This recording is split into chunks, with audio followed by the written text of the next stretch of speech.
இன்னும் கொஞ்சம் வருஷம் அதுக்குள்ளே நம்ம இறந்த பிறகு நம்மளோட ஃபோட்டோ ஃப்ரேம் தான் நம்மளோட வீட்டில் இருக்கும்.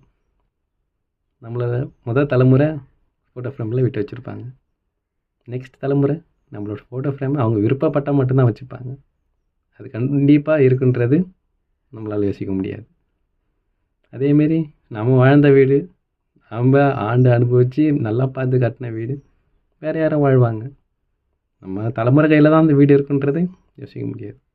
அவங்க விற்றுட்டு கூட போகலாம், வெளியே கூட போய் செட்டில் ஆகலாம். எந்நேரமும் எப்பயும் எப்போ போகன்ற தெரியாத ஒரு உயிர். இந்த உயிரோட மதிப்பு அவ்வளோதான்.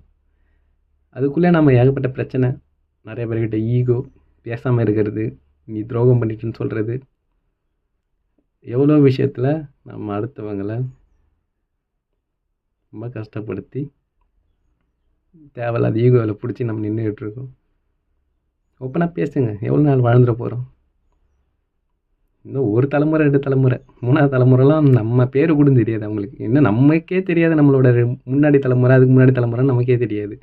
அப்படிப்பட்ட ஒரு சுச்சுவேஷனில் நம்ம அன்பாவோ ஒரு பாசம் வச்சோ ஈகோ இல்லாமல் ஒரு அமைதியான ஒரு லைஃப்பை வாழ்ந்துட்டு போயிடலாம். அன்பு மட்டும்தாங்க எல்லாமே. எல்லாருக்கும் அன்பு காட்டுங்க. அன்பு காட்டி நல்ல வாழ்க்கையை வாழுங்க. தேங்க்யூ.